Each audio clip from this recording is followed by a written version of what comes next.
Chat, chat, chat, chat. Would you believe in this? I'm back on this motherfucker for another day. Oh, shit. God damn it. How the hell my car break down in a snowstorm? Who won this shit? My little baby 20, hey, hey, hey. I be out here Medicaid, hey.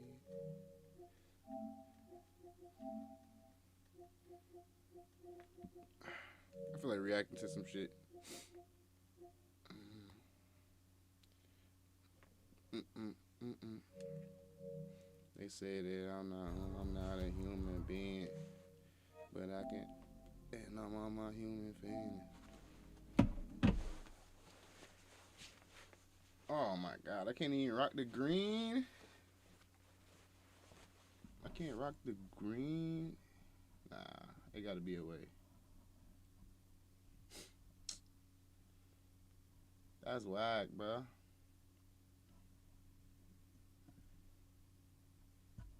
Let me see if I can search it up on Google. You know Google know everything. Can you wear green clothes?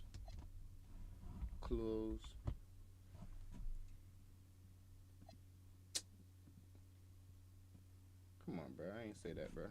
Can you wear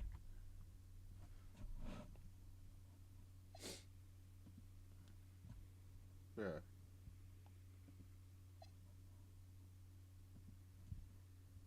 What's it? Oh shit. Okay, I can still see my face. Can you wear green clothes with while using a green screen? A green screen. OBS. The most important thing is to avoid wearing green clothes. Man. So I can't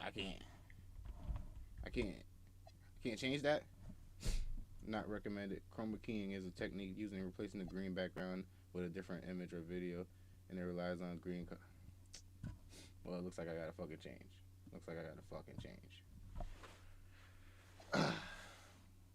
That's fire though. It kind of like it look mystique.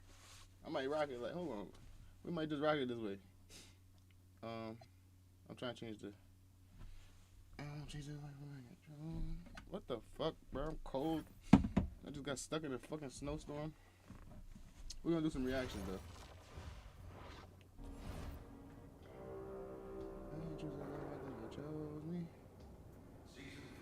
Little 30-minute reaction.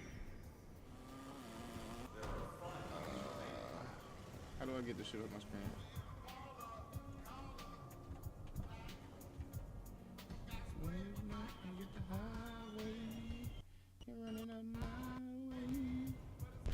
There you go. Mute. Desktop audio. And it's a good family when the whole world knows your name. Asus.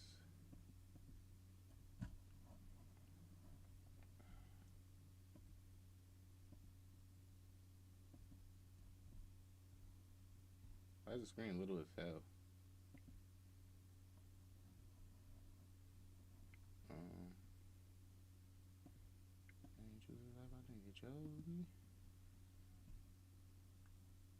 Order. Fit the screen. Bomba clock. That was a little too big.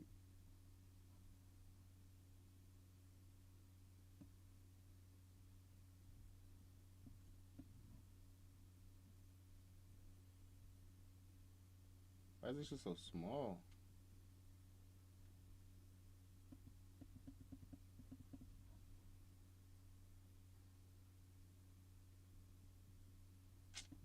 Technical difficulties. Hold on, chat.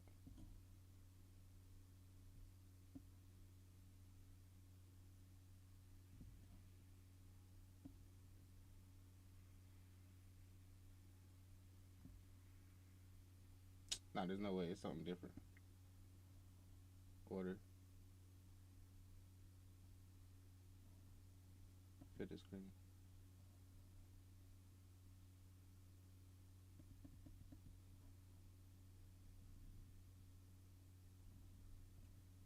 Can I just put everything to screen, nigga? Order.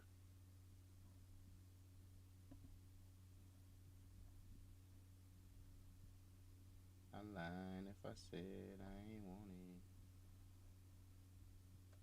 What just happened?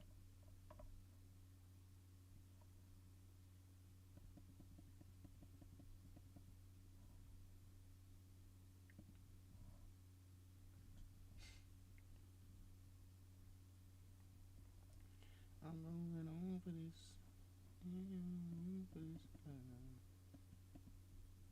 Can I see everything? Hopefully. I'm lying if I said I ain't want it. Gonna hop on this pony. Can I take a dive in your ocean? Once I hit it on my thing. Can I take a dive in your ocean? Gonna hop on this pony.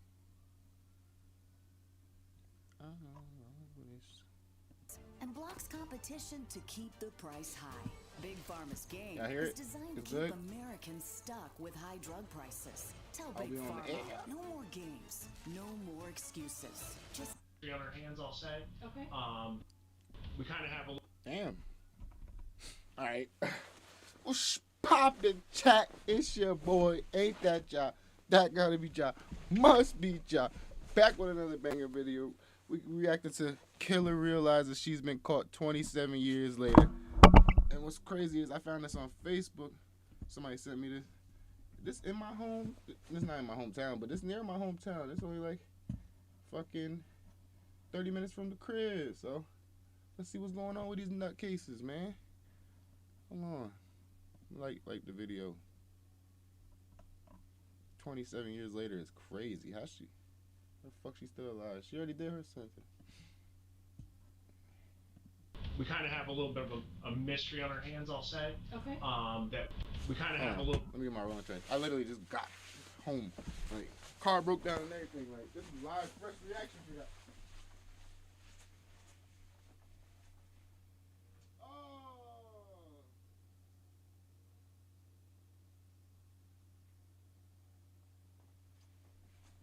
Fuck, bro. Nigga, I never stopped for some grab. Tight, bro. Tight, bro. Fuck, I ain't got no grabber. Shit. Fuck it, we rocking. Golly, bro. That's sick, bro. That's the main reason why I left the crib, too. A bit of a mystery on our hands, I'll say. Okay. That we're trying to sort. We kind of have a little bit of a mystery on our hands, I'll say. Okay. That we're trying to sort out. So you said you have 2 kids, right? Yes. Okay. Any other kids? Was anybody pregnant and then like no one ever saw the kid or anything? This is a baby, if you couldn't tell. I'm gonna throw up. Like, that's gross. I'm sorry, I've got goosebumps. Baby was actually set on fire. That was so fucking fake. Oh, set on fire is crazy. In Albany, New York, a twisted crime has haunted the city's residents for 27 long years. An unidentified newborn baby was murdered, burned, and dumped in a local park. But as one family is about to find out, no secret stays buried forever. God help someone if they lie. The following report is based on official police records. On the morning of September This 6, video just dropped 2024, two days police ago. They officers just caught swarmed Shorty. an unsuspecting 52-year-old woman named Carrie Mazuka and abruptly whisked her away from a Dunkin' Donuts parking lot in Guilderland, New York. Them white people love they Dunkin', bro. Caught her ass. Come with us. We'll explain everything when we get where we have to go. Okay. But She looked like she burned baby, It'll make bro. sense in a minute. Okay. Vehicle will stay right here. The troopers will make sure it gets locked up and everything, but it's imperative that you come with us. Service Okay. provider All arrived. right. So if you want to just come right this way, thanks. Yes. Put it right here. The gray car. That gray car right there. And I'm sorry, but it's our $82 policy on a before fucking car you park, get in our bro. vehicle. This way we have a female with us. We just need to make sure you don't have any weapons or anything like that. Can I grab my cell phone and call work? Am I gonna be late? I don't see it. What time do you have to be at work? 8:30. I think you should be okay. We'll grab it for you if you'd What like. she say? She's trying to get to work. And I'm sorry, but Niggas always try to use that as an excuse. You get in our vehicle. This To way, parlay we have a female time, with bro. us. We just need to make sure you don't have any weapons or anything like that on you. Can I grab my cell phone and call work? Am I gonna be late? I don't see it. What time do you have to be at work? 8:30. I think you should be okay. We'll grab it for What time you is if it? you'd like. Nigga, she got work in an hour, bro. He lying like a motherfucker. Where is it? Washington Ave extension. No, your phone. Oh, and it should be right in the panel, like at the cup holder. Cup holder? Okay, yeah. I'll grab it. All right, hang on one sec. Whoa, whoa, look at the cop car. Whoa. DTs. Hang on to that, please. Carrie sits in the All right, hang Hold on, I one want to see sec. the inside look like. Is it just a regular car? Carrie sit. Oh, they moving like that? Damn, not even basketball is bouncing like that. In the Yo, back, hold on. and if she has the They'll get you- slightest clue what all of this is They about, moving with it's not swiftness apparent. nowadays. So what happened? I didn't put my signal light on till. Oh, you know those troopers. They're always worried about vehicle and traffic law. I think that's what I heard him saying. When you came in, you might got him. So she going to the station over a traffic infraction? I have my phone. She Yeah, white, so I ain't yeah. arguing. Can I have my- Hold on. Just 1 second, It would've please, been real and suspicious get if she you- was my You color. wanted to call work and just let them know I just you're want gonna text work. Yes. be... Okay. Yeah, if you just... Do you mind giving her a phone so you should just let them know she's gonna be late? Where are we going? Right down to our station. Am I getting a ticket or anything? Or Well, I mean, you've been pretty cooperative, so I don't think you'd be getting a ticket. this is like a first for me. I'm like What the? shaking. So you're okay. No, you're fine. Seriously, relax. You're not in danger or anything. I It's mean, fine. I would be kind of shook too. Like, this is basically kidnapping. Like, she's like, they literally just, she's not even in a cop car. Even though the police pulled up, she's in a regular car. Human trafficking here. No, you're good. All right, Carrie. All right, Gary. Can't believe how nice the weather is. Still going into September. This Yeah, elevator package is shit back probably there. colder than all of us put together. Yeah, it's tiny. Sorry. Feels like a closet, not an elevator. Damn, that's a I don't know little if ass it's the smallest elevator. elevator, but it is. It's one of the top 5. It's not. Probably. It's not. Carrie is taken into an interrogation room. It's one of the top 5. Look at the smile. Probably. It's not. She did that shit. She, whatever they trying to say she did that shit. Look at the smile. Carrie She gonna is be taken smiling into just an like that in her interrogation mugshot. room at the Albany Police Department, where the investigators ask for her help in solving a crime that has haunted the community for decades. We kind of have a little bit of a mystery on our hands, I'll say. Okay. That we're trying to sort out. All right. So with that being said, I'm going to read you a few things. These don't mean you're in trouble by any means, okay? But because there's some unknowns that we're dealing with, I want to make sure you understand them, and then we can kind of explain what's going on. Okay. With that said, he reads Carrie her Miranda rights and reveals Where's what all the of this fucking is really baby, about. Gary? We're looking into something that happened quite a few years ago, okay? Back in 1997. So, some 1997, bro. The baby older than me. remains were found in Washington Park, okay? And, you know, it's been a long time since it happened. We've been kind of working on it here and there. And we've been deploying a new investigative technique, right? Do you watch, like, any of this stuff on the news, like genealogy stuff? No. Okay, so what we do is we kind of go to some third-party companies like Ancestry.com, stuff like that, and try and build family trees, okay? So part of that is Cops doing their the job. remains, the DNA testing on the remains that we found are connected to your family, okay? Yeah, Yeah, so yeah, it was younger, right? The remains, best we can tell. And we honestly don't know really what happened. It's just one of those things that they're trying to get us to figure out and use this new, it's crazy, right? Oh, fucking ads. Is there a backstory on this case though? Like, what? So the Police baby we also found and visit nobody know who the Carrie's baby is? sister Wendy that morning in Roxbury, New York, for the same purpose. So we found human remains up in the Albany area. It's from a Oh, so while she's not the ago. only one being investigated though. Going back several years. It's come to our attention that it kind of comes back. Yo!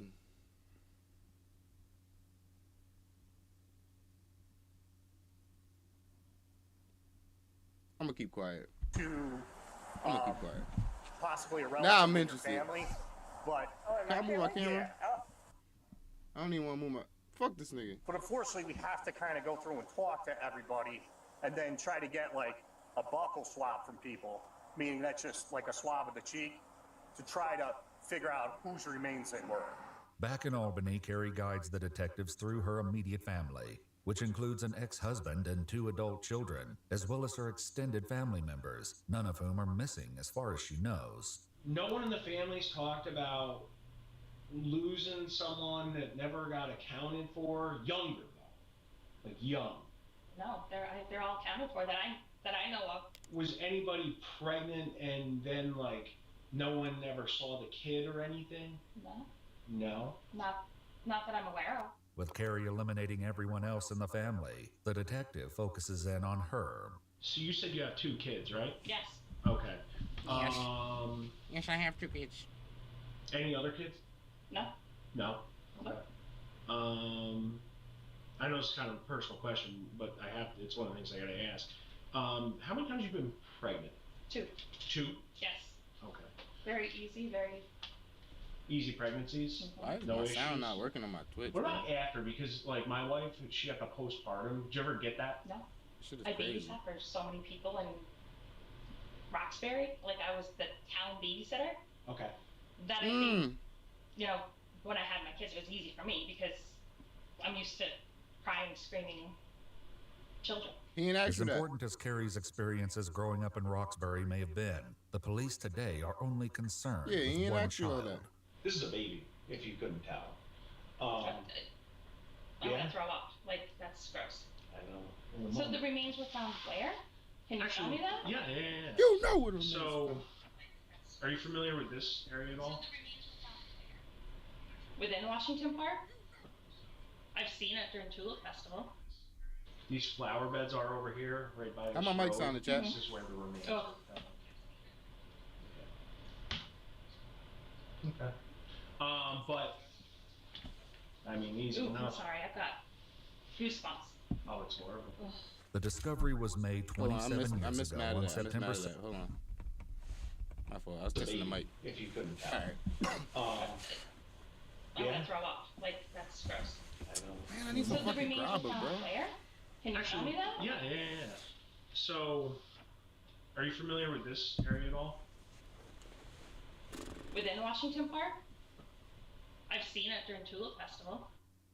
These flower beds are over here, right by this road. This is where the remains Oh. are found. Okay. But I mean, easy How enough. can your Sorry, reaction I be got if you really didn't know what was going Oh, on? it's horrible. The discovery was made 27 years ago on September 7th, 1997. 3 park workers were starting their shift when they came across an unresponsive infant lying in the grass among burned blue cloth. Police and rescue personnel responded to the scene, but it was far too late. 4 matches at the scene, hair samples of the victim, 2 swabs of blood of the victim, part of the victim, umbilical cord. What the fuck? So did she have the baby at the hospital and took the baby to the park? Blue substance found at the scene. 1 purple top used of the victim's blood. Blue cloth found at the scene. Tan jacket found it. What the fuck? So they ain't like check the hospital to see if somebody just had a baby that day? The child, who would go on to be named Baby Moses Washington in reference to the park and a nearby statue, was already dead. So this is a Moses very Washington is newborn crazy. baby that gets found. And we're trying to hash that out.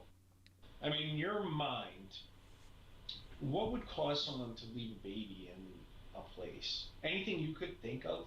Nigga, why you asking me? I don't know. Because they That's what I have would've all said. those like hospitals, safe places. Yeah, like a safe like, haven for your kids. sorry. No, Yeah, I mean that's what we're trying to wrap our head around. No idea. No idea. That's. I mean, so there's some aggravating factors with this as well. I think especially like how. Right. He'll soon reveal much more about these aggravating factors, and they are horrific. But for now, he just wants her cooperation. So part of this is we're going around, we're trying to collect DNA samples from people, all right, to try and match to the remains and that we're doing. Is that something you'd be able to help us out with? Yeah, that's Give fine. us a sample of DNA. In Roxbury, they asked the same of Carrie's sister. Would you be willing to just do a buckle swap for us so we can, basically determine whether or not, like, those remains would be anybody in your family? Because they may not be. And this would be helping us out to rule it out. That way we can move on and try to bring some closure. The sisters submit their samples, and Carrie asks a follow-up question. How does that work with DNA? Can you like pinpoint? Yeah. I don't watch any of those stupid. No. Sorry, I don't mean. No, to it's shows. not. They're You're like, insulting my career. no, they freak me out. Yeah. So DNA is pretty cool because, in a sense, everyone's fingerprint is different, right? It's distinct.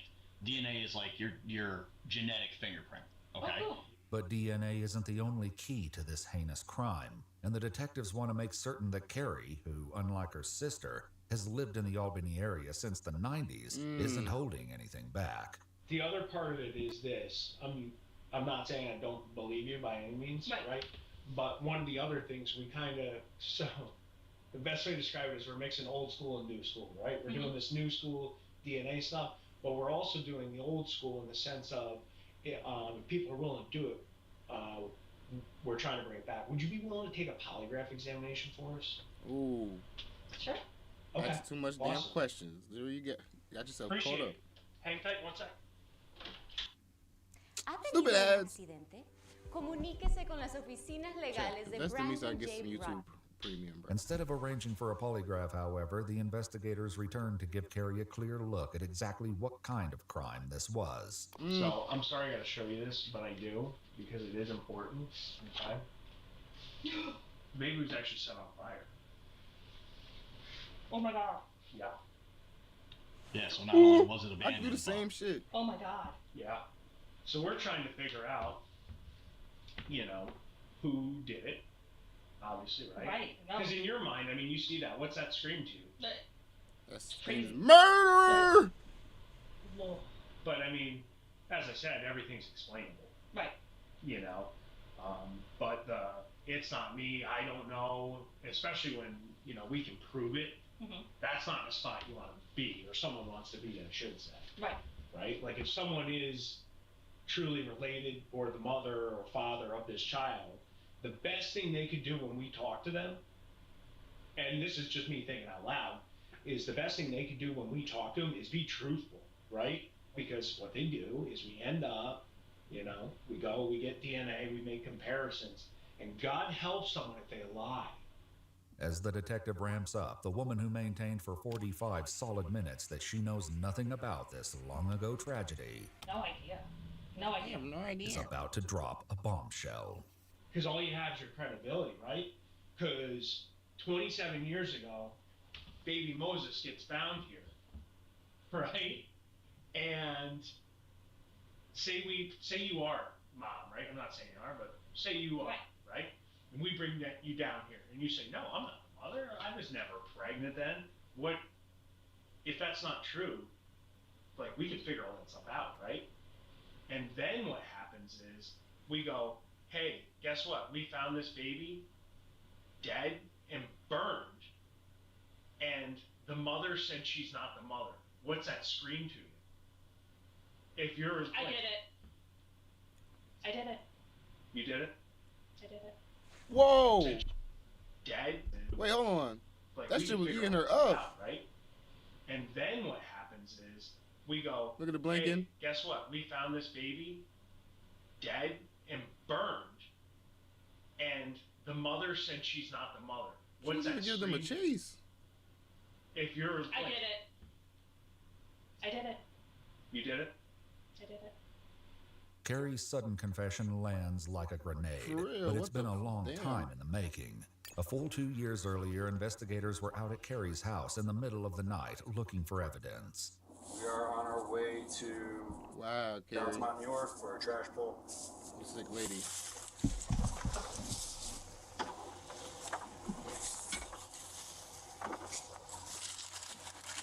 After a decades-long investigation that has included some dirty jobs, the detective wants to finally hear all of the horrible He wants the details. motive. He wants to see What how happened? she did it. I got pregnant.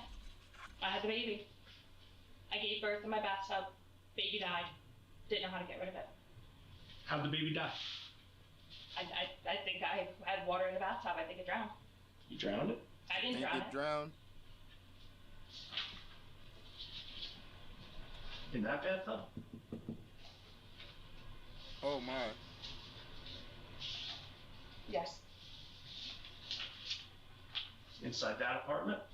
Right there? Uh-oh. Why'd you burn the baby? I didn't burn the baby. The baby was Who found did? burnt. I don't know who did. Who'd you give the baby to? I had the baby by myself. I went down to the park. I handed it to somebody. Who'd And you then they hand it burnt I the don't baby know. and then Some- left him in the park. some- Stop lying. Random person. to? Carrie, that doesn't. I swear to God.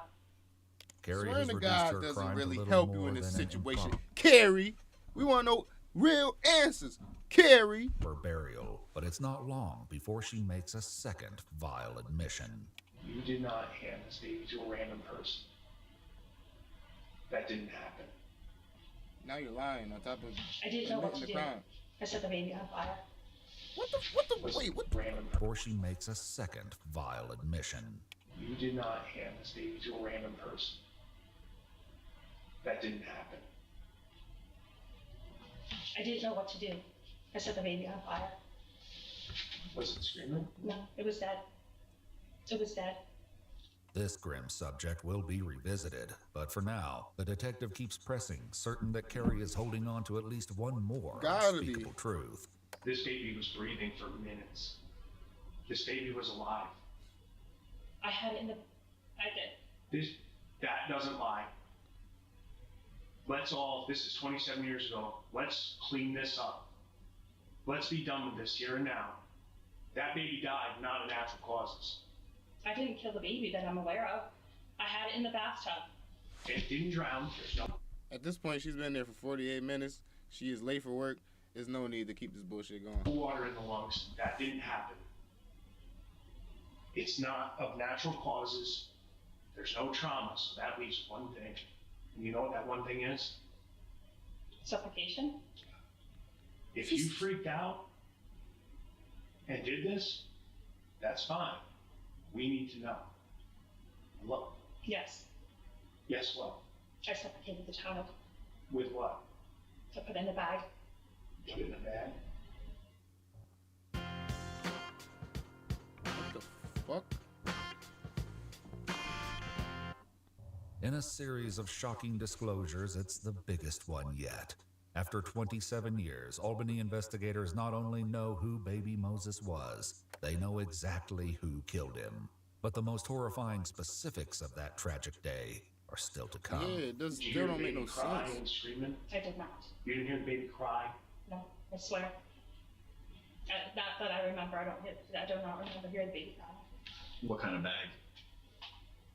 I think like a Walmart type. Like a plastic like bag? a plastic bag. Okay. Wow. And then, how'd you get down to Washington Park? Sure. How do you get it from the apartment to your car? I had the plastic bag. I like put it in the bag, in the towel, and put it in my car. Like carried it out like it was groceries.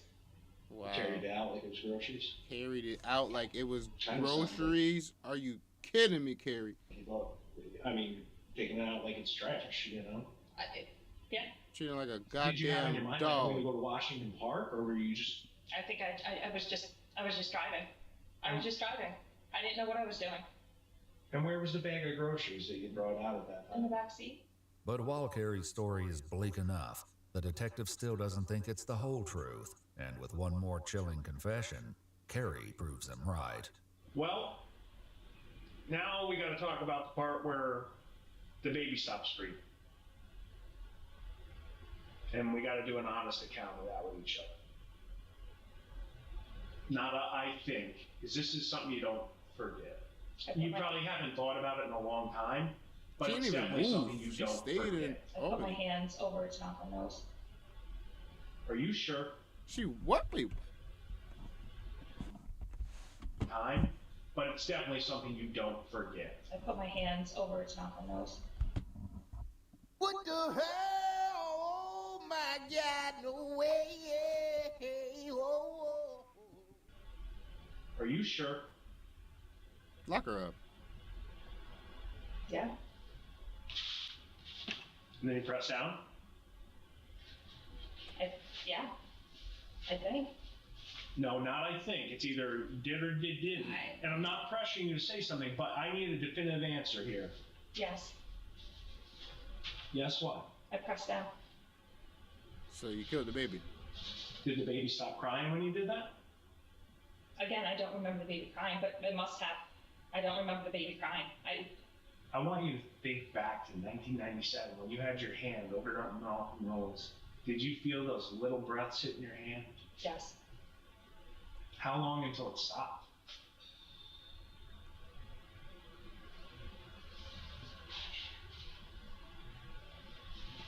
I wonder why she came clean so quick though. Like, if she went on this long. I don't know. You held your hand on the baby for 10 minutes? I don't. Timing, I don't know.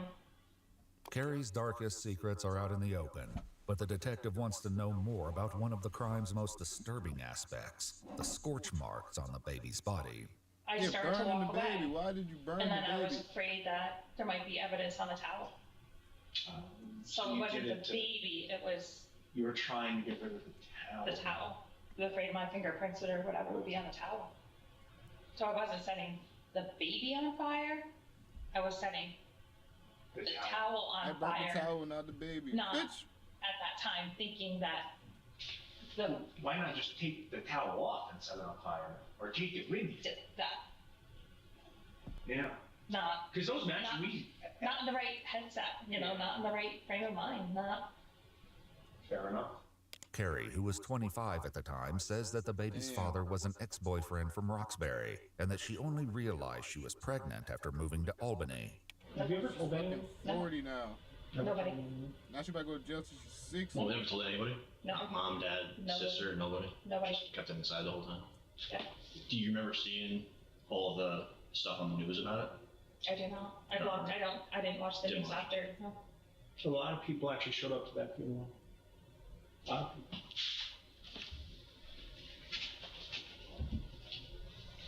At least the Thank baby you. at a funeral.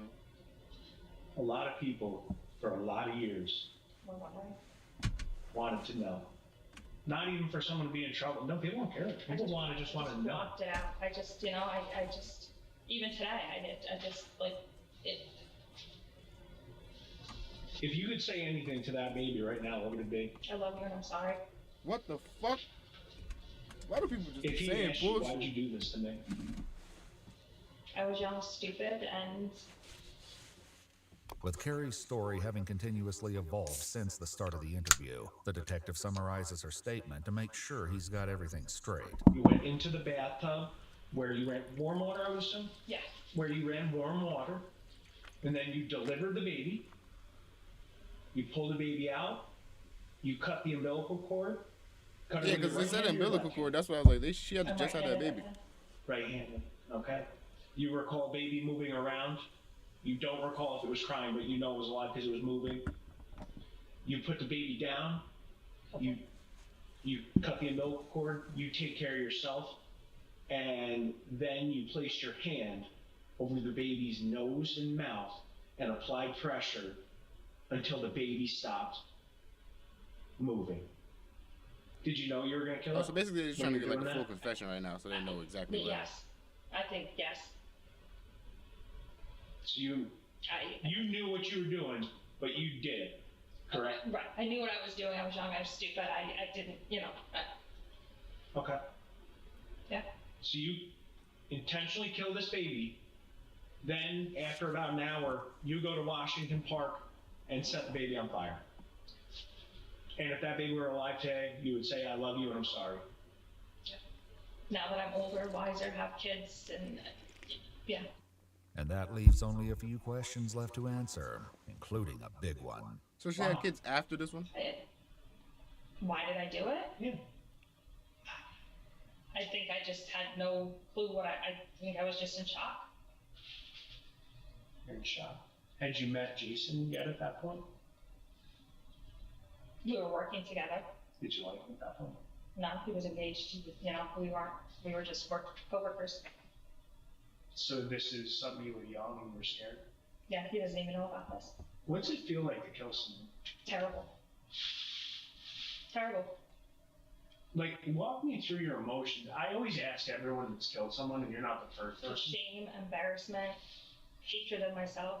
When did that kick in? Immediately. After you did it? Mm-hmm. After a morning that's seen all of her shadows brought into the light, Carrie has a question of her own. Am I going to jail? So now, what now? I mean, we got to figure out what's what now. I mean, I want to honestly just take a second and process everything we just talked about, and I'm sure you do too. Right. I mean, am I in trouble? Am I going to be arrested? I honestly don't know, Carrie. What? You know, what do you think? She was black. What the fuck? I'm probably just trying to keep it calm. I think I should be in trouble. It's 27 years later. I've got my life back in order. I don't know. Right. I mean, I did it. Did what? I killed a child. I killed a baby. Yeah, I mean, would you say you murdered it? Yeah, I would have to say that's what I did. You're going to jail for murder now. You admitted to it. Yeah, I mean, it's been a long time. The detectives leave Carrie to it for a moment, but despite today's ugly revelations, they're about to give her an unexpected reprieve. What's happening? You're going home. Am I being charged, arrested, anything?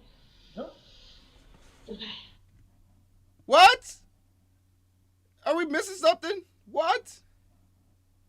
What? So it's not going to be on the news like tomorrow, so I have to warn my parents?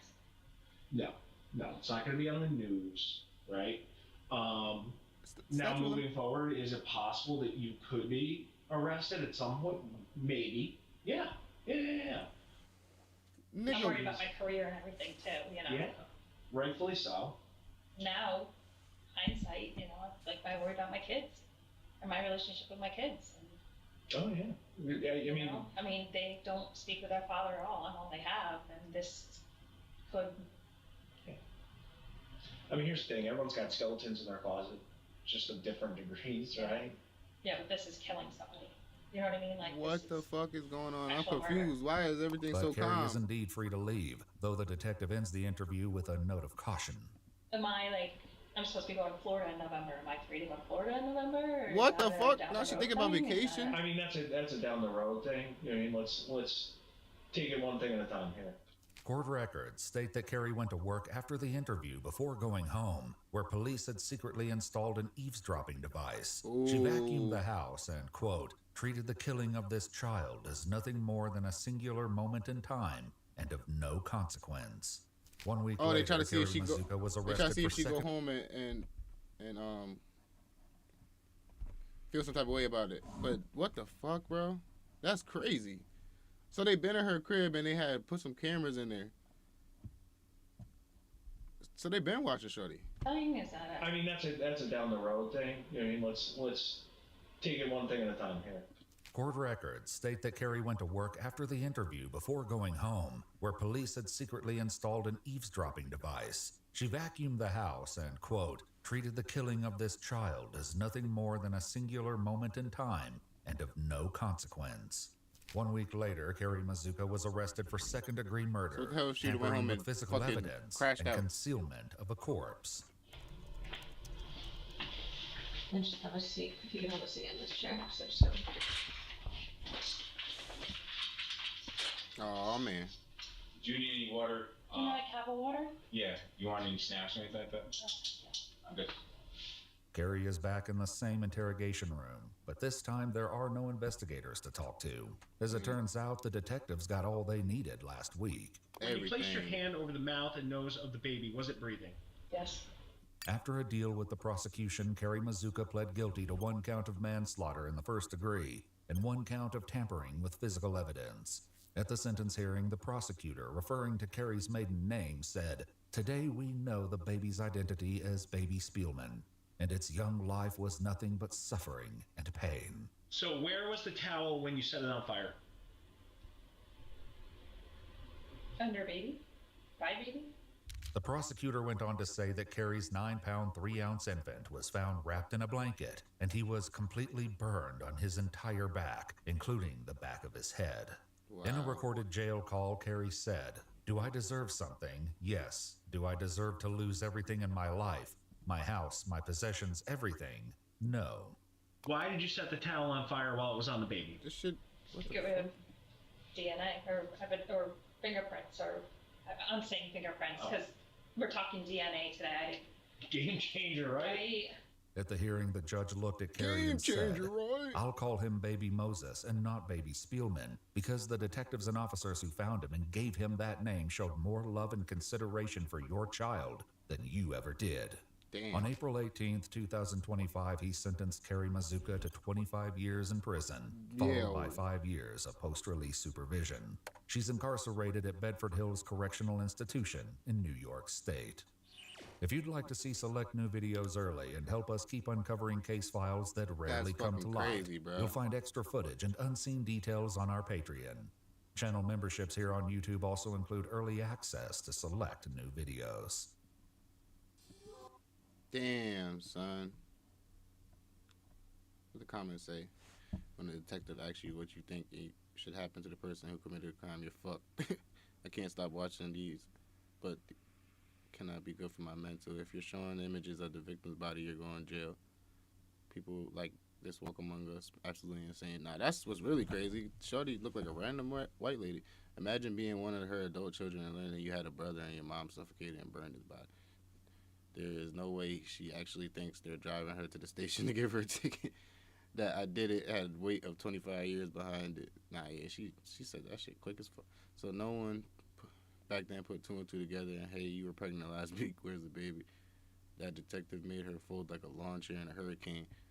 Looking at your own dead child for the first time in 27 years and go, that's gross, is gross. I was young and stupid, you were 25, get real. Damn, they is letting her have it in the chat. The fact that they let her go home for a week, not for real, that's what was really crazy. Like, I never heard of that type of method. The cop said you're fine. If you freaked out and you did this, that's fine. The detective is such a troll. Damn, son. We got more or nah? I don't even. Damn. At the park though, by the hospital. My girl, you could have took the baby to the hospital. Let's see if they got anything I want to watch. 3 million.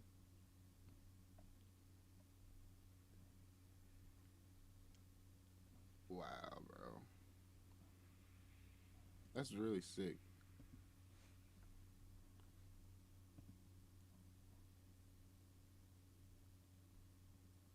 $2.7 million in 4 days. They gonna think we murderers out here. Serial killer realizes his dad been caught for 40. Oh, he's been caught for 40. Y'all want one more? Or are we on 2K? I think we should do one more.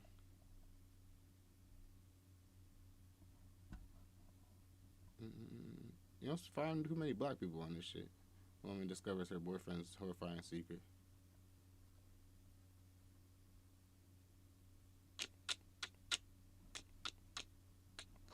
A cannibal vlogs his own murder. What the fuck? He's black. I got to.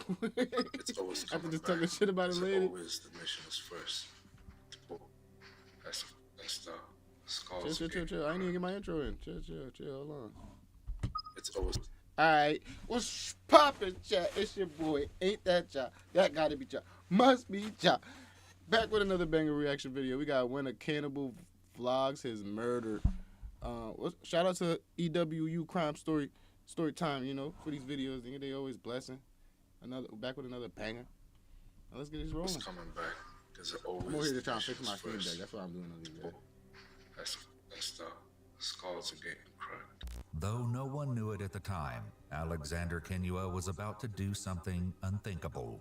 His self-recorded videos give us a chilling glimpse into his twisted mind in the days before he committed a truly disturbing act. What's wrong with you niggas, bro? A bag of chocolate. Go ahead and open it. That's only part of the I tasted some of it. It's just level. starts to spice, all bait spice. He seasoned the motherfucker?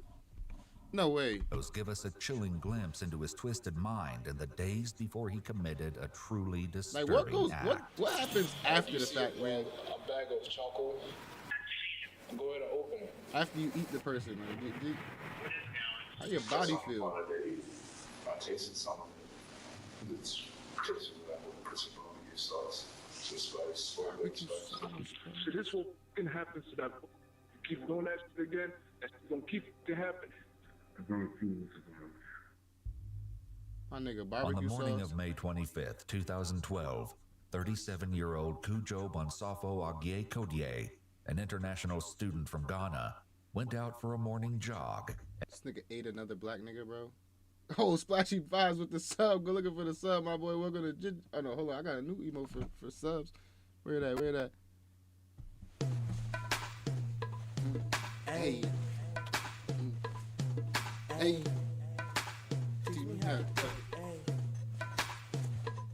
Baby like smoke. What? Can you teach me how to dirty? You know why? Cause all the bitches love me. Alright. Before I get copyrighted. Back to this shit though. He ate an African nigga, bro. Kujo Bonifacio Age Kode. And never came How you say his name? 112. 37-year-old Kujo Bonsafo Agie Kodie, I just said an that same international shit. student from Ghana, went out for a morning jog and never came home. Kujo has spent the last 6 months living with the family of one of his friends, Dr. Anthony Kinua, a physics lecturer at Morgan State University. No and when fucking Kujo way. failed to return home that evening, the family grew concerned. That concern evolved into outright fear He when the seasoned that family nigga with some discovered that Old Kujo's Spice wallet, and ID, and fucking phone barbecue were sauce, nigga. still in the basement. Even if Kujo had decided to go out somewhere without telling the family, there was no chance he would have left these items behind. Feeling that something was wrong, the Kinuas called the police. They had no idea just how wrong things were. Although the police responded immediately to the report and sent detectives over to interview the Kinua family and search the property, nothing of note was my found, Christmas present. I'm apart crying. from a dead fox in a container behind the Kinua's home. Miles, give my boy This a shout curious finding will later prove integral in the most sickening way. Eventually, cadaver dogs are brought in to go over the wooded area behind the Kinua's home, but they find nothing. The only thing of note uncovered is the fact that red pepper flakes have been sprinkled on the ground in the house, Red pepper flake. specifically in the basement. This is another detail that will prove crucial later. Scorpius? eBay, limited drop. They legit? Guaranteed. Stupid ass ads. I'm about to use that to buy my YouTube It seemed Premium. like the case was rapidly getting cold, but an unexpected discovery was about to change everything. 4 days after Kujo's disappearance, Jared Kinua, the youngest boy in the family, was down in the basement when he found something that made his blood run cold. After confronting his older brother Alex about it, Jared told the rest of the family what he'd found, and the police were once again quickly called to the scene. So did his brother In kill an him? interview with detectives, Jared revealed the nightmare he found in the basement. We're here today to talk about an incident that occurred last night. Why don't you go ahead, just in your own words, tell me what happened. Last night, right before I took a shower, I was gonna go get my laundry bag. So I went down to the basement and I opened the laundry door. And I saw my blanket on top of a box. And as I was lifting the blanket up, I saw two pans Tupac. for baking. And in between them was a cutting board. So I lifted up the pans, and in it I saw 3 different objects, and they were kind of black with some gravy substance looking at them, and it looked like hands and a head. And as soon as I saw that, I really couldn't distinguish whether it was a face or somebody's face I knew or something. Damn. But I looked at it and I stopped myself. I stopped what I was doing. I went upstairs and I asked Alex, come down here. And I asked him, what is it? And he said, don't worry about it. Oh. Don't worry about it. It's none of your business and all that stuff. And he started avoiding my question. Alongside interviewing Jared, Detectives his also brother. spoke with Alex about this disturbing and suspicious discovery. As Alex has read his rights, the interview hits a slight snag. Are you willing to talk to me after being advised of your rights? And that's again a yes or a no question. Same thing as the one on top. Okay, and then your initial right there. And oh wait, you gotta read that last one. What this one says is, have I threatened you or forced you in any way to make you talk to me? Yes. Have I really, or yes or no? Yes. Did you think I did? I did threaten you? Nah, he's a nut. Because I'm not trying to threaten you. If you took it that way. I just take it. Well, it's tell me then how, because I don't want you to feel that way. So if you feel that way, I want to make sure you know that I'm not threatening you and I'm not trying to scare you or anything like that. I'm in a confined room in an undisclosed location with behind a locked door with a CCTV. The door's not locked. Yo! No. I'm threatened right now. Okay, well, let me make you feel a little better then. The door is not locked. Okay? I feel threatened. We're in. Well, I'm explaining it to you, okay? We're not in an undisclosed location. We're in Forest Hill. It's about 20 minutes from where you live. Okay? Yeah, It's an cops industrial said, cut park. all that shit out. And Let's the get this door's shit out the way right not here, right locked. now, nigga. And I am not armed. I don't have a gun on me at all. You can see right there. And neither does that detective. Though there are different policies, it's typically recommended that officers aren't armed in the interrogation room. It helps calm the person being interviewed and prevents them from saying they were threatened or they were scared because the officer was armed. As well, officers don't want to wear a gun in order to lower the chance that someone takes it from them. Your mind's a weapon, so. Well, I can't take my mind away. But there's no guns in here. No one wants to threaten you. Okay, so you understand I'm not trying to threaten you? Right. Okay. Outside of it. Okay. Less than 10 minutes into the interview, and Alex is already handling this differently than most people in this situation would. But is this strange behavior an indication that he knows something about Cujo's disappearance? Can you tell me what happened tonight? Yes, last week I collected Oh shit, I'm tweaking. I got $20 on Twitch I ain't never take out. I trap animals, that's what sometimes I can catch, sometimes a jackal. But this morning I saw it's like a wild dog. I can give you a description for a wild dog. It's not wild dog, it's like a coyote type. Nah, he's a sick bastard, bro. Maybe had like less than an inch of it before. But my cat was outside and I just happened to be upstairs looking outside and I seen a coyote. So I figured, you know what? I remember catching that fox that was roadkill. So I figured let me gut it up and try and catch it. Alex continues to ramble about the wild dog for several minutes, derailing the conversation and giving the officers a lot of seemingly useless information. But there's actually a sneaky reason he's done this. You realize what your brother thought, though, right? Or thinks. He thinks that it's pieces of Cujo is what he thought. Did you realize he thought that? Or you didn't realize so I just said so? He said that he saw it was something that was blacking in, like he couldn't really describe it, and he said he wasn't sure. And he mentioned it to my father and mother. Okay. Nothing but no human skull. Human what now? Skull, a human parts of it. Because he said there was a head, and I said there's a jackal head right there. Coyote forks. And the paws and the inside. I couldn't bring the intestines in because they're already eaten. Right. So it's just parts of it. And besides, I wanted to skin it, try to make like a dream catcher. Were they parts of Cujo? No. Damn, I ain't changing my But the dogs that came out today, they were searching and everything. I'm sure they'll pick this up, Alex is incredibly confident when he uses the cadaver dogs to assert his innocence. But why is he so sure the dogs won't pick up a scent in the basement? One obvious explanation actually has to do with the red pepper flakes that were found scattered throughout the floor of the basement.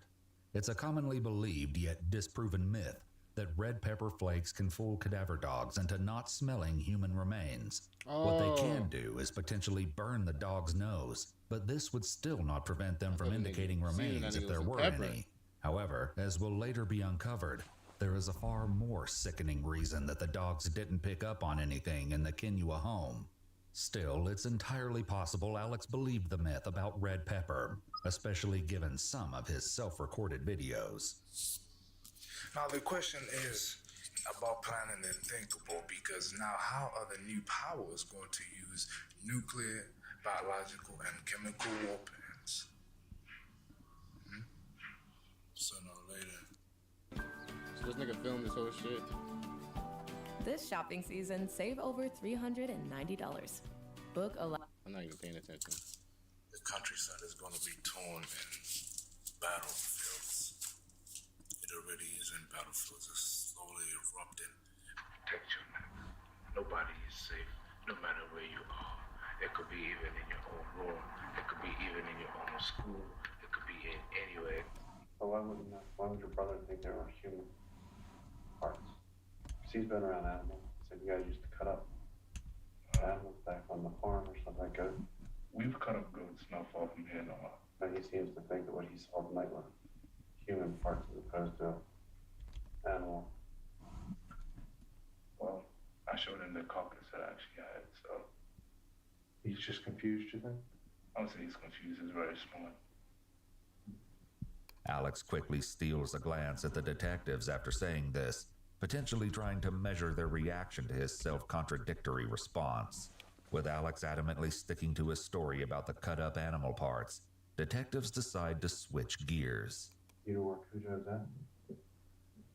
After he mentioned his case, because I remember several years ago, he had a charge, I think it was something on I don't know the details specific. That's the only details that I know of this case, and he never spoke about it even when he went to immigration. Alex's rambling can also be seen many times throughout his strange and disturbing vlogs. The sun in the sky. The sun is very powerful. Energy the solar flares it can deliver to this planet itself. It knock out every electronics, every mechanical, electromechanical apparatuses around the world, even in the sky itself. Airplanes will not fly. Cell phone towers knocked out. In an attempt to deal with Alex's knack for rambling, the detectives decide to be direct with him. Yeah, did you kill Cujo? No. Did you cut him up? No. Because you're interested to see what you said you dissect these things surgically, did you? I've seen mortician. Cut the bull jive turkey. Not in Did you kill him or not? Yourself? No. The curiosity, my curiosity does not extend that far. I've been exposed to body parts at an early age. I've seen people's brains blown out. I've seen people dead and everything. Where is that? You know about shockumentaries? Oh. On TV, you're saying? Shockumentaries. On TV? I don't know what you mean. Shockumentaries is a TV program? Shockumentary, yeah. Some of them are on internet. Sensing that they're not going to get anything useful from Alex, detectives end the interview and conduct a search of the Kinua home, completely unaware of the horror they were about to walk into. In the basement, officers retrieved the charred aluminum roasting pans that had allegedly had human remains in them. Not far from the pans were what appeared to be clippings of short, dark hair that had been wrapped in a paper towel and thrown in a wastebasket. In the laundry room, they find a roasting bag that could usually be used for poultry, scarred by the same charred residue seen on the pan and treated with an oily cleaner. In the room, they also found a camo t-shirt with what appeared to be bloodstains down the front. But this is only the beginning of the disturbing discoveries. Alex's bedroom is locked with a deadbolt and marked with a wooden sign reading, "Either some greater force of terror than death must be devised, or death will not be enough for coercion." Observe the sunlight, the shadows. The shadow. Call me Shadow. In Alex's bedroom, officers find the shockumentaries he mentioned, as well as multiple leather whips, a large hunting knife, and 2 machetes. These discoveries are overshadowed by what the officers find next. On the underside of Alex's mattress is a massive bloodstain, one so large that officers immediately theorize that whoever the blood belongs to is almost certainly dead. While they weren't able to find the body parts that Jared claimed to have seen, everything else the officers found in the basement points towards Alex being involved in Cujo's death. Eager to find out the truth behind this mystifying case, detectives sat back down with Alex for another interview. His explanation for the blood is shocking, to say the least. You and I and Chris, again, we're not here to get a confession from you or anything like that. One of the things that I asked you is I'm worried about you, right? Because let me explain why. There is psychology to that, and I'm going to tell you why. Because let's say that someone robs a bank, and I find out that this person has a wife that's dying of cancer. Is that the same as the guy that comes in wearing a mask and puts a gun in somebody's head because he wants to get partying up with that money? Are they the same two people? The crime is a crime. Uber Eats is bringing you savings on your favorite game day snacks. Like right now, score 40% off grocery. Already, this detective appears to be taking a more strategic approach than the previous detectives, setting the stage for a conversation that will make Alex actually want to confess. One way he does this is by quickly introducing the idea that committing a crime does not make someone evil, and that certain people may commit crimes for reasons that are morally justified. The officer doesn't believe this, but is saying it to try to get Alex to admit to something. Unlike in his last interview, however, the detectives are ready for his rambling. Do you know what forensic science is all about? I don't believe what TV says too much about it. However, I'm aware that it's a hard thing for science. Do you believe that deoxyribonucleic acid is an indicator to identify who an individual is? You can say because you have the X and Y chromosomes, and you can also identify the GMO sequence from it. You can extract it. So you can tell the difference between the blood of a fox and the blood of a human being? Yes. What do you think the blood of your mattress should? That's a blood from period. From period? Yeah, from this period. What woman would that be? Oh, she doesn't say. What about the blood that was in the box? The box. That's a fox blood then. What if I told you that it wasn't? What if I told you that was human blood? Oh, then I have to show you exactly. Was it dried up or especially? There's a little bit of both. Then either that was planted there because I didn't have the fox there when my father saw me there. He told me to take that out of the house with my knowledge. So we take it out because it was kind of small. So I took it out. While searching Alex's room, police discovered a journal that contained extensive notes on how detectives and suspects commonly behave in interrogations. Some of his notes included, quote, "The capacity for resistance is diminished by disorientation. The end of an interrogation should be planned before questioning starts. The kinds of questions asked, the methods employed, and even the goals sought may be shaped by what will happen when the end is reached. The poorest interrogations are those that trail off into an inconclusive nothingness. The successful interrogation of a strongly resistant source ordinarily involves two key processes: the calculated regression of the interrogatee and the progression of an acceptable rationalization. If these two steps have been taken, it becomes very important to clinch the new tractability by means of conversion. In other words, a subject who has finally divulged the information sought, and who is given a reason for divulging which saves his self-esteem, his conscience, or both, will often be in a mood to take the final step of accepting the interrogator's values. His journal could explain in part why Alex keeps derailing the officer's questions. So, would you say, was Cujo a person? He had a tendency, I wouldn't necessarily say to be violent, but you can speak to every witness or even people who even. Well, you know I'm speaking to you because you knew him very well. No, I did not. No, I did not. I knew of him. I did not know him well. He never shared with me personal information about his life up until he got incarcerated. After then, he started talking. He came out much more like someone different.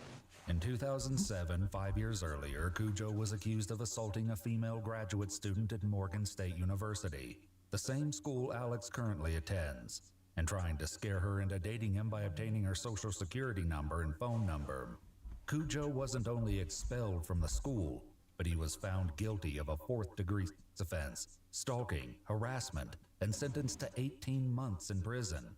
Toward the end of his sentence, Cujo's visa was revoked and he was sent to a federal facility in Texas. Dr. Kenua, Alex's father, helped Cujo find legal representation.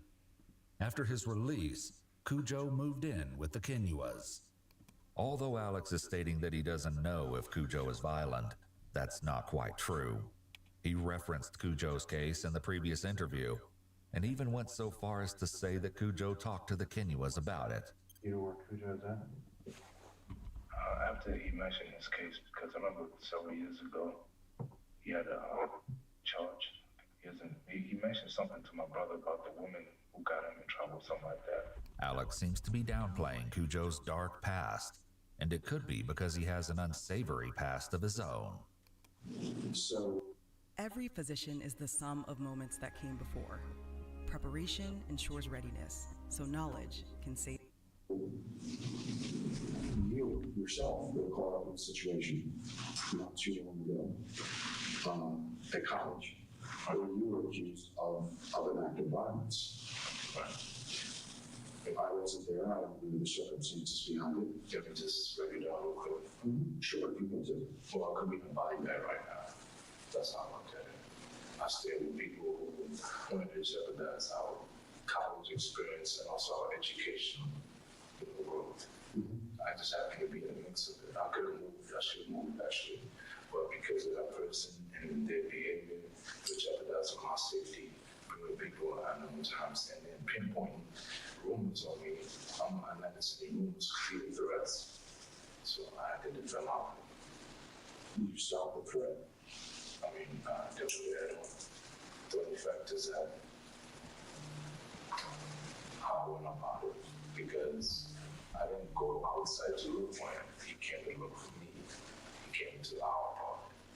And he could have been armed, and he is armed several times. So your perception is you stopped the threat. He was a threat, and then you had to stop that threat. I think that's a fair assessment.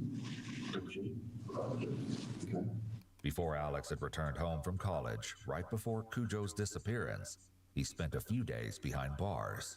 Police spoke with Alex's roommate, Devin Keys, about Alex's strange behavior leading up to the incident. This is Devin. Hey, sir, it's Detective Lane. So, like I was telling you before, I wanted to talk to you about Alex, and you were his roommate on a daily basis? Yes, sir. Okay. How long had you guys been living together? We've been in the same dorm for 2 years, but that was my first year actually living in the same room with him.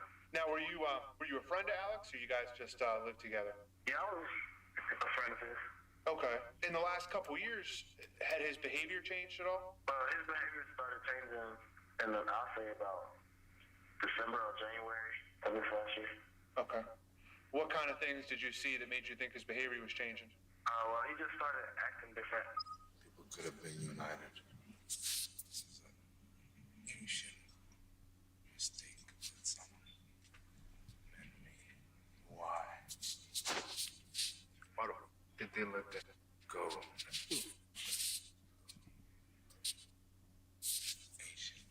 Did you ever see him have a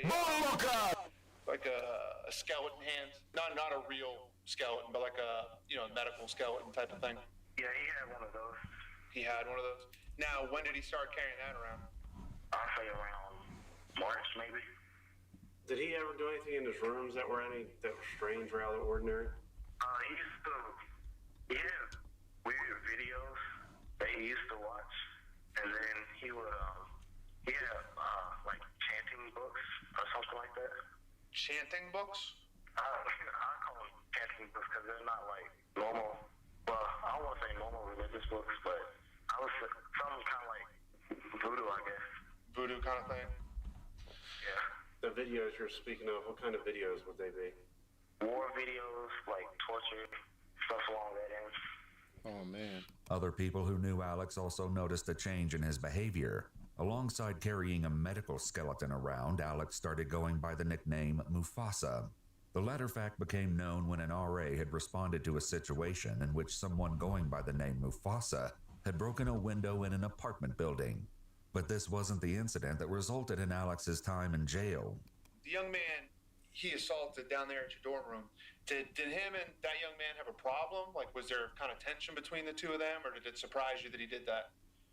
It surprised me because, like, just the other couple of days before it happened, like, they were just talking and about regular stuff, and then that happened. In an exclusive interview with Ewu, Joshua Caesar, the man that Alex attacked, talks about his close call with death.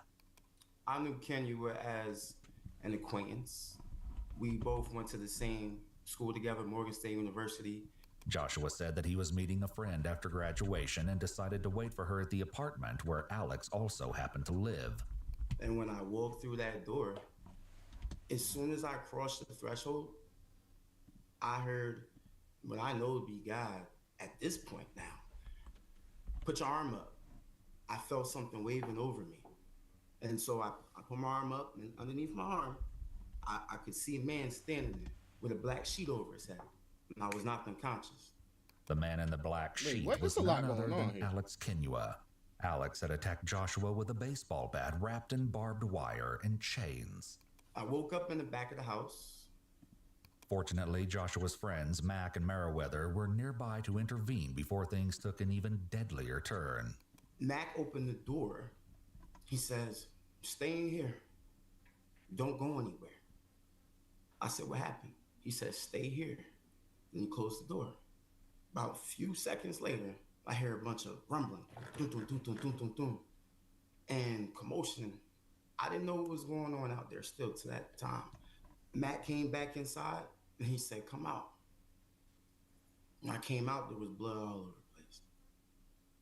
And I didn't realize at that time it was mine. With no memory of the attack, Joshua had to ask his friends about what happened that day. He said, Matt said, "We were playing the game when we heard a scream, a shriek. We ignored it." So Meriwether said, "Nope, that didn't sound right." And opened the door, and he saw Kenya was standing over top of me with a knife. There was a struggle and a fight over my body. That noise and commotion I said that I heard in Nigga Mike got the money, restroom right? that I was waiting in till Max said You to come need to back get out. another one. Was I don't think that's the real them Mike. You gotta fighting see. off Get another one, Mike. Just to make sure it's you. time from coming in to get back to me. Mac and Meriwether bravely fought off Alex until he fled to a nearby wooded area. He was found by campus police shortly after and charged with assault and reckless endangerment. After paying a bond of $220,000, Alex's family brought him home on May 23rd, 2 days before Cujo went missing. Joshua's injuries included a shoulder fracture and multiple skull fractures. He also lost sight in his left eye permanently. Damn. Joshua credits his beat survival the shit to out his of this nigga. friends that protected him from Alex and the campus police officers that kept him awake after losing so much blood. As horrific as the attack on Joshua was, it was far from the only incident involving Alex.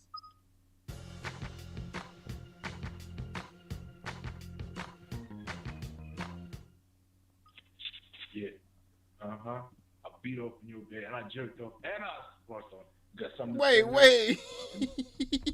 I beat off in From your the bed only is incident crazy. involving Alex. Yeah. I beat open your bed and I jerked off and I fucked on. Got something to say, man? What the fuck? I'm looking on your bed. Hope you have a good night's sleep. Yo. DP on them freaks. Super freak, huh? You like them super freaks? So I got you one. All over your bed. Nah, Playing games he's a nut. out here. Who's playing with you? Nobody's playing with you. Matter of fact, I don't even have the respect to be called no more. What you be This watching? whole fucking happens. Nigga, it's crime stories, Keep doing dude. that shit again. That shit gonna keep Said one of happening. Cannibal vlogs his own murder.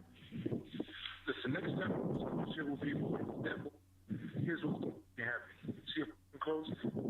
Go look in your bed. Look, I left you a surprise. That's just me. Devin also had some insight into this incident between Alex and a fellow Morgan State student. Are you familiar with something? You missed the when last one. Shorty Alex burned her maybe went into baby in somebody's Albany. bedroom, did something on their bed? Did you hear that story? Oh, yes, I heard that story. Okay, who told you about that, Alex or somebody else? He told me. And what did he tell you? He says that somebody disrespected him, so he disrespected them every time. And did he tell you what he did? He What you got, work, nigga? bedroom and on that bed. Did he tell you how they disrespected him in the first place? No, he wouldn't tell me that. Okay. Do you think there really was an argument between him and that gentleman, or you think this is just something he was imagining? I would say it was something that he either imagined or he just took out of hand. It wasn't just Alex's friends who had to deal with his baseless accusations. And right now, I'm following somebody who I thought was watching over here getting a phone call. Huh? Not even him. See right there? No way. All in the world won't make sense. All the names are put on the board. Now, as it tells, it's story. And then our phones as a scarecrow has returned. And the little boy that was picked up has released the scarecrow to kill it close. You must each individually fix the close. This is another lovely place because people are first kidnapped, they're infected with the virus. Did he admit to it yet? My dumb ass was over here fixing some shit. I'm not there. I very few of them. Based on his self-recorded videos and the accounts from those who knew him, it seems like Alex's aggression was ramping up during March, April, and May of 2012, before finally culminating in the terrifying attack on Joshua Caesar. All of these incidents involve Alex taking extreme actions based on perceptions that have no basis in reality. Realizing that this could be a possible motivation for Alex to have killed Cujo, the detectives dive into trying to uncover the truth behind Cujo's disappearance. Nothing can prepare them for what Alex eventually reveals. The issue of Morgan City, that guy, you perceived him to be a threat. It's not. And you perceived him to be a threat. And then I asked you if Cujo was a threat, and you initially, like, no, like, I don't really know. Well, if he was involved in terrorist activities, if he was involved with bad people or bad things that were going on, and he's living at your parents' home, under their roof, with your siblings and yourself, how would you not say that he's not a threat? Like in Cujo's case, as far as for him staying with our family, he stayed with our family before. He has done what he has to do, and that's when he, after getting arrested and all that, his behavior shifted. But you knew so good about that. No, what I mean is that his behavior shifted is as far as for how he went about his business. It's more so people couldn't tell you much more whether he was much more involved with people or less more introverted. Alex seems to be having difficulty explaining himself the more the detective engages with his logic. Perhaps it's growing harder for him to make denials. Alex then alleges something about Cujo that's somehow even more shocking than anything else revealed so far. When you start connecting the pieces together, to me it made more sense that, he's trying to get himself back up on his feet. However, at the same time, he may not necessarily be doing that, He may have some other ulterior motives. And especially speaking to my mother, and who mentioned earlier that having troubles going to the basement to use the washer.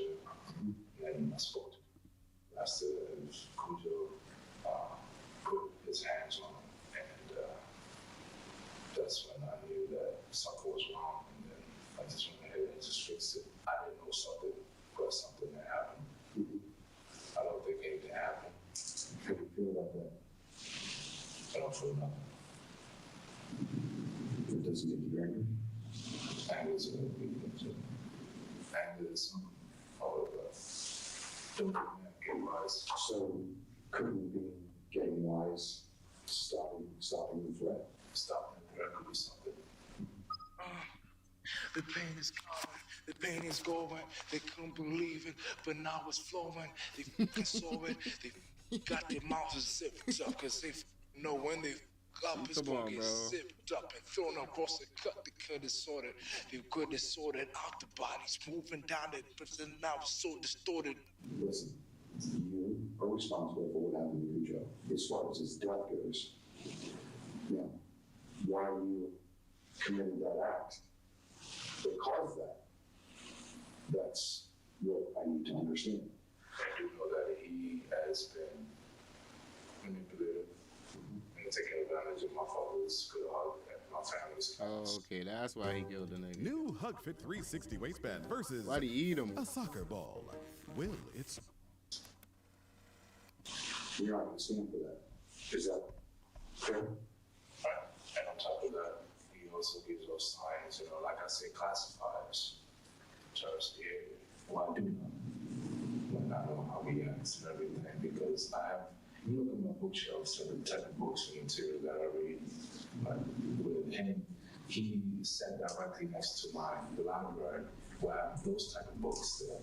And every time I notice, he would go through them and he would look at me like, he would give me a certain look. He would give me a look like he doesn't want me to find something, he hiding something. So every time I would come downstairs, he would rush to hide something. Like, what is he hiding? What is he doing? Whenever I went to my room, my things were moving around, so he was definitely in my room. He killed that nigga for being in his room, nigga. Just like playing games, nigga.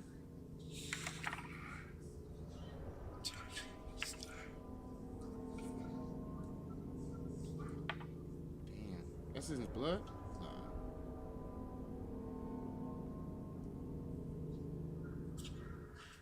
Tell me what it was if we ever thought we said, this is it. I asked Scoop to put his hands on me. Thought about it, I dreamed about it.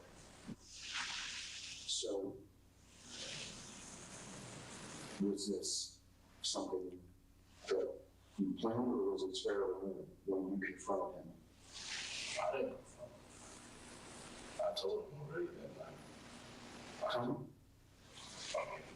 What did you say? I spoke to him briefly. We arranged my side of the room. Me and him take all his shit to one corner, put all my stuff there, fix up everything. And I just asked him some brief questions because he started working out and all that, trying to do his muscles and all that. I was like, I don't fight, especially people coming to my family. I do something else. Tell me, Alex, tell me what you did. I mean, this confession. So how did you kill him? I was I killed him. Alright, I'm back lock. So basically, I spoke to him. That was it. And then what did you do?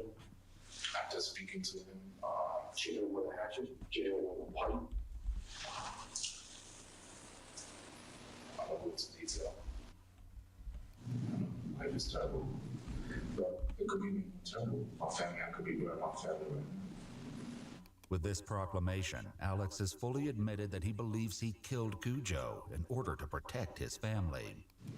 I don't know the truth.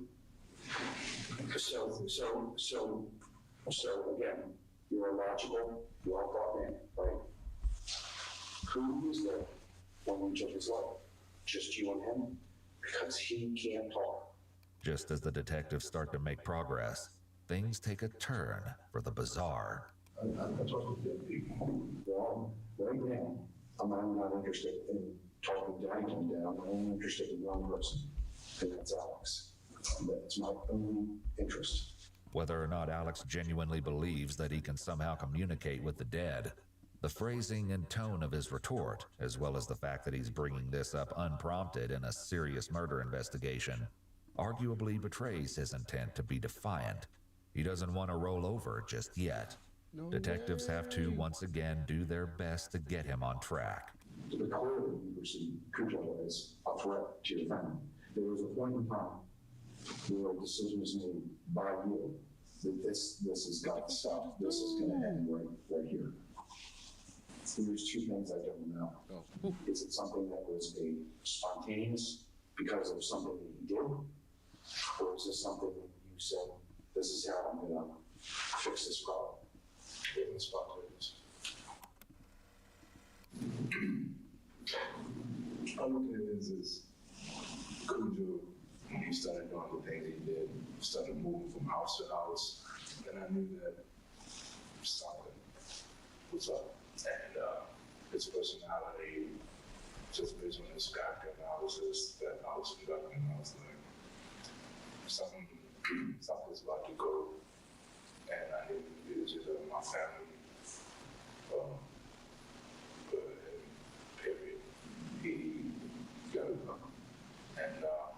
I just play some music. I went to work. I know what you mean by you went to work, but I need you to explain to me how you went to work. I'll give you that with the cigarette and tape recorder. After hours of grueling investigation and interrogations, Alex is finally willing to give up the details of this crime. However, no one was prepared for the depths of his depravity, nor the stomach-churning reality of what happened to Cujo Codier. It seems the officers take Alex outside for a cigarette and continue recording the audio of his disturbing confession. Where did Cujo go? You're not gonna find this boy. Can you tell me? I can direct you to one. Okay, where is it? It's right under your nose. Not at the police station, I hope. No. Okay, wait. Well, one is in my stomach, but... Is it in your what? In your stomach? Oh, he's admitting. He's admitting.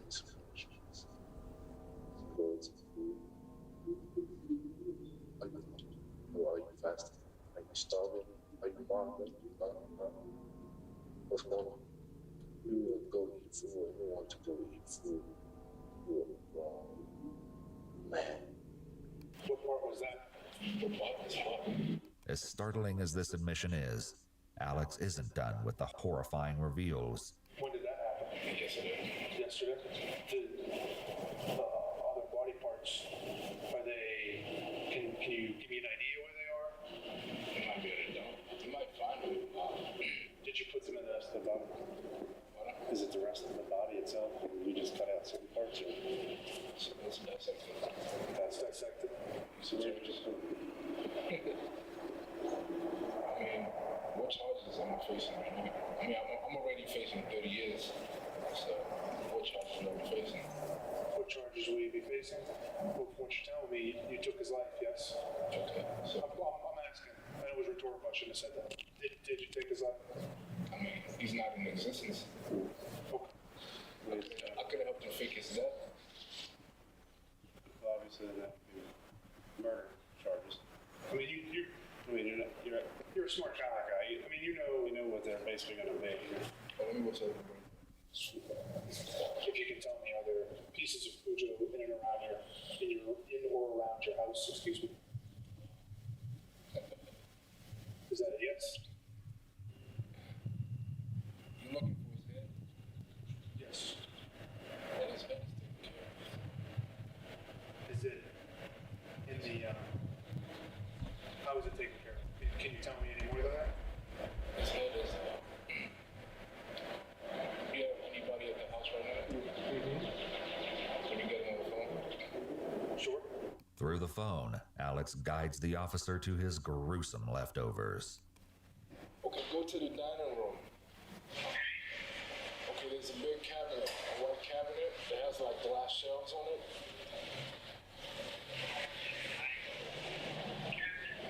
You see the white shelves?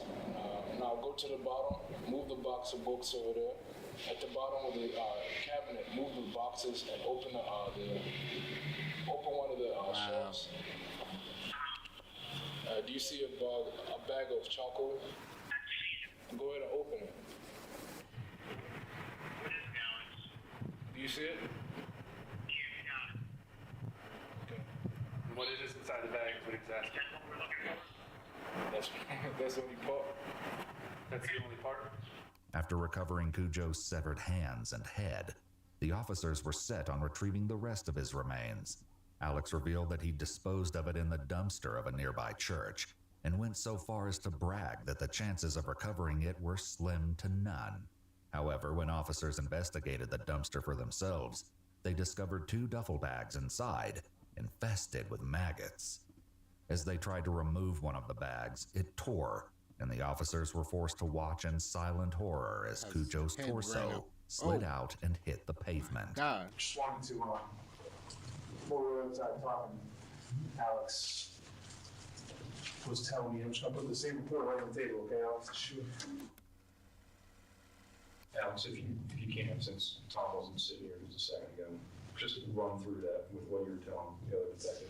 Alex begins eagerly recounting a story so disgusting and despicable It far outshines everything the detectives have learned thus far. Alex no longer has anything to hide, and as a consequence, he finally discusses in detail what happened the night he slaughtered Cujo. And it's more horrifying than anyone imagined. It's that night, you know, after everything took place. We didn't argue anything, but I did tell him, I'm not going to speak about anything like cannibalism, you know. It was more so about him being, I asked him if he knows about cannibals, and he said he's heard of them and he'd find out. So I asked him, is he ready to die? And he was like, no, he's not ready to die. So, too bad he made the angel death. And then what did you do, Alex? Well, that night, you know, I know he's into gospel and everything, so put some gospel music, and then he was sleeping. Came at him, you know, I stood over him, and, you know, went to work with the Damn, what the fuck is that? That's an axe? Oh, the shit blurred. I was about to say, damn. Just went to work on his head, and hit him about twice. And after that, I let him bleed out. And then took his heart out. After I took his heart out, got my knife, cut him off. This complete lack of emotion is deeply disturbing, but then again, not quite as disturbing as his choice to play Cujo's favorite music while butchering him. Was he trying to give Cujo a final moment of peace before his execution? Or was he mocking his victim before sending him to his grave? Regardless, this sick preparation must have given Alex time to pause, to reconsider his actions, or even to selfishly consider that his next act would alter the course of his own life for good. But given that he chose to stand over Cujo in these moments, it seems more likely that Alex enjoyed this part of the process as well. He then proceeded to swing the same long-handle axe he used to cut trees into Cujo's face, then cut him up the way he would the animals he trapped in his backyard. Build a website you love with Wix. For your words, create your brand, your opportunity, your breakthrough. How did you get the parts outside? Just walked. I mean, did you build anything? Wrapped him up in a bag. And took him where? To the church. Any particular reason you got in the church? You know, was there any particular reason that you did that? Unsymbolic. You know, there was an issue with your brother. Finally, some things, tell me about that. Not really found. He doesn't know, so. He's smart enough. Like you are really smart. Not that smart, but he doesn't know the circumstances behind it because sometimes his judgment calls him. He may not have seen because when I'm not around, he's the second, at least say the second in charge. And if he can't recognize the threats on his own family, then what is he going to do? What do you think should happen to you for this? Put me in insane now. I don't know. Are you insane? No, I'm not. However, the action that may look insane towards society. But basically what I do is ancient, right? Of getting rid of skull. And that's the way you look at Cujo. That's ancient justice. Though Alex may be basking in his crime, he seems lucid and afraid of punishment enough to minimize his own sentence by recommending he be remanded to a psychiatric facility. Even with everything he's revealed so far, Alex still had one last sickening detail to share. And again, I'm just trying to understand. This was totally symbolic on your part. You're cooking its head and hands. You removed his hands from his body so that they could not touch anyone anymore. I guess his head disgusted you. That you wanted to to deform the head, trip away the hands, eat some of them,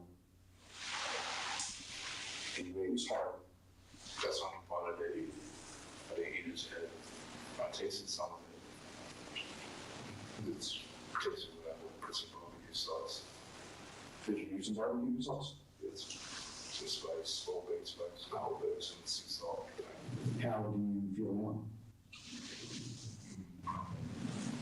Just as it's that's not really good. As sickening as this reveal is, it also could potentially answer one of the remaining questions. The police brought cadaver dogs to the Kenua home, and they did not indicate that there were any human remains. And yet, Alex had butchered and eaten parts of Cujo in the home, and he had a blood-covered mattress in his room. The reason the dogs didn't pick up on the scent could be due to the dog's training and experience, as well as the training and expertise of the handler. If a dog is not well trained, or if the dog is being used in a situation for which it is not trained, such as live detection versus human remains detection, the dog is likely to fail. It's also important to note that by cooking and seasoning the body parts, much of the scent of the remains was destroyed. The dogs look for things like skin cells, and cooking would destroy them, potentially throwing off the dog's ability to detect the remains. However, alone, spices and cooking will not prevent a properly trained dog and handler team from finding human remains. After nearly 6 hours total of interrogation, detectives may just now be meeting the real Alex Kenua. This is, we have done thousands of times, millions of times. I mean, this body is just temporary. If the body is in, I can lose this body. I can't afford to lose my family's body, so it's a beautiful day outside. It's a very beautiful day. For me, no matter what the mission, it's always coming back. Because always the mission is first. That's so skulls are getting cracked. No. Skulls are getting extracted. Their brains are getting extracted. You know what happens when skulls get extracted? Their brains get sucked out, their noses. And I'm gone. Please believe. The whole recording. Following his confession, Alexander Kenua was charged with first-degree murder and weapon carrying. Prior to a trial, he was diagnosed with paranoid schizophrenia, and in August of 2013, he pleaded guilty but not criminally responsible. He was then indefinitely remanded to a state psychiatric facility. Though he was deemed unfit to stand trial, it is possible that he could be deemed competent in the future. Alex also pleaded guilty but not criminally responsible for the assault of Joshua Caesar. The Outsiders is the Tony Award-winning Best Musical based on the beloved S.E. Hinton novel. It's a story of friendship, family, and belonging that has the power to inspire an entire generation. It's jaw-dropping, soul-stirring, and more pulse-pounding than anything on Broadway. It's more than a show. It's a sensation. The Outsiders. Coming to Proctor's May 19th through 24th. Tickets at proctors.org. Damn, son. Alright, we back on 2K.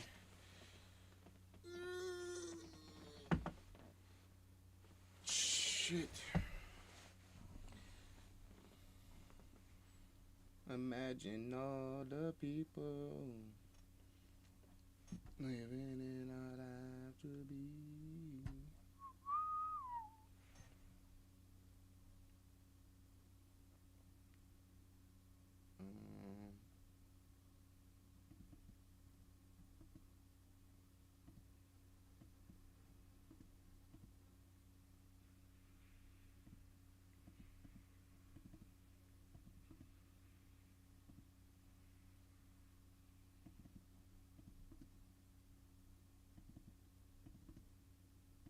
Alright, just had move a few things around. Get right, Terrio. Bruh.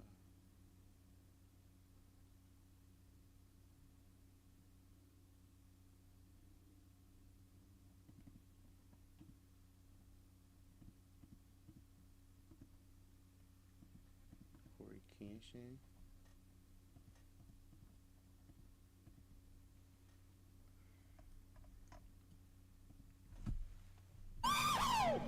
Your dangles broke, boy!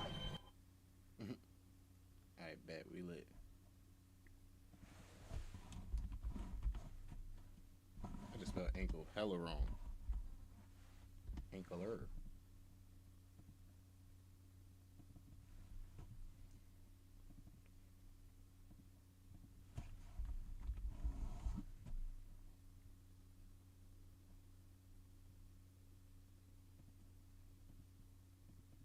Alright, I think we good.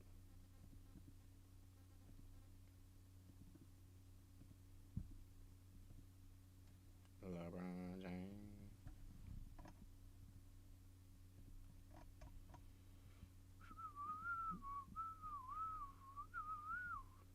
Alright, I got everything. I got everything. I cannot complain. I cannot. Goofy. Need some milk.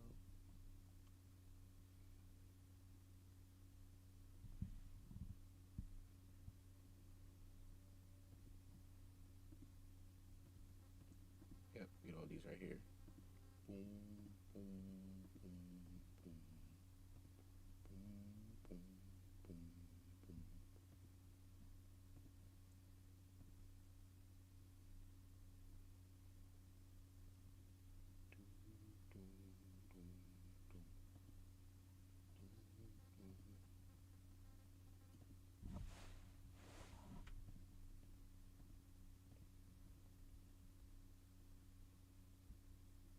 One, two, three, four.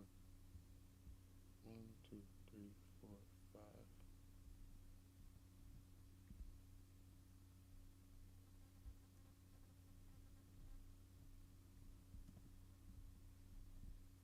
1, 2, 3, 4. 1, 2, 3, 4. What the fuck is the other one?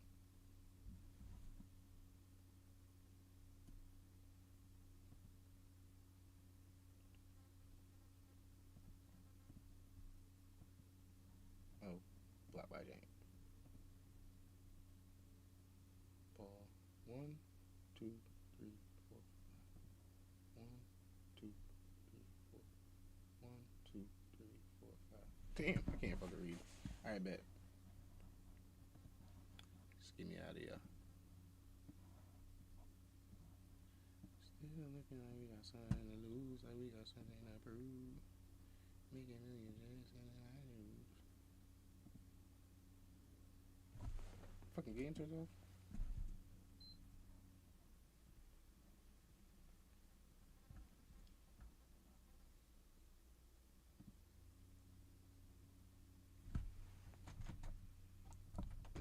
How you did 300 years without a pie. I should have went and got some motherfucking grabber. Oh. Yeah.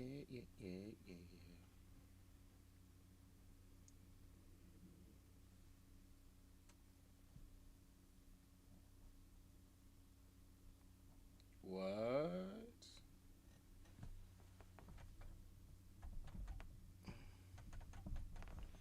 What's up with that?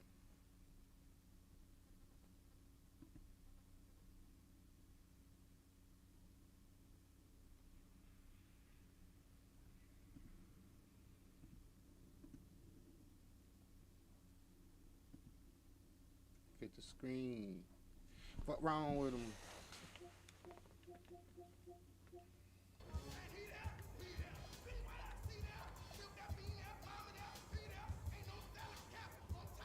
Play 25 games as a crew.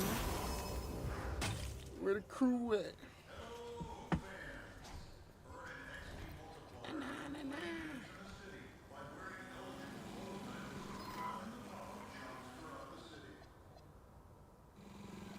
Sorry, old Will.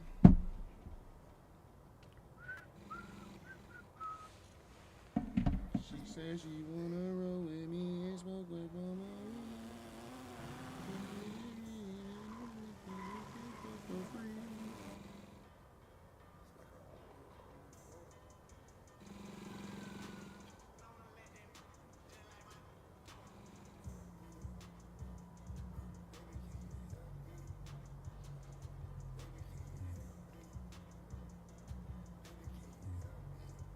Say, I'm trying to get my life together. Leave this food alone.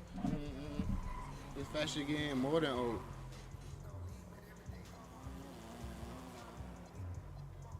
I'm about to drop that. I'm trying to get my life together. Leave this food alone. Lose some weight because this fat shit getting more than old. How you gonna eat a sandwich when your ass could just ate it cold?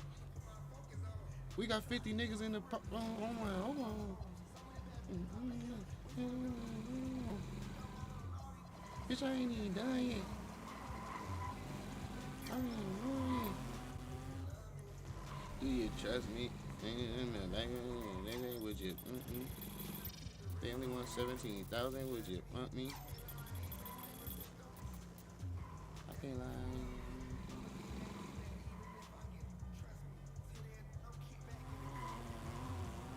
Standard dunk.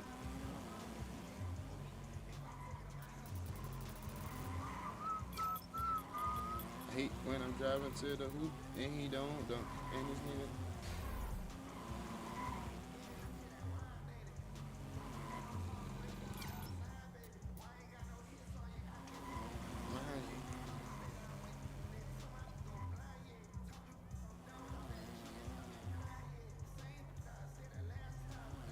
When I started 5 games, said 3 good scores. Said 5 good scores.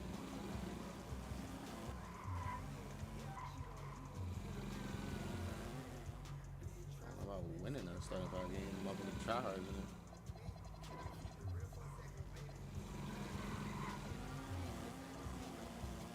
Three proving ground.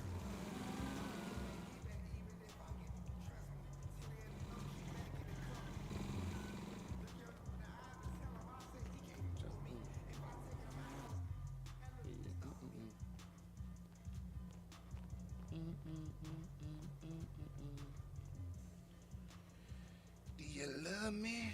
Do you trust me? What the fuck, bro? Fucking car broke down. I just keep pushing up.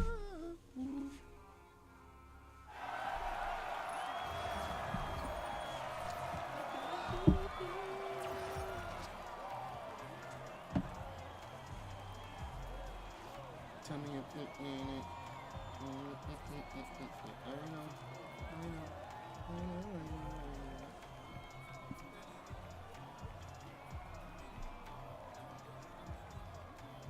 Shit, industry.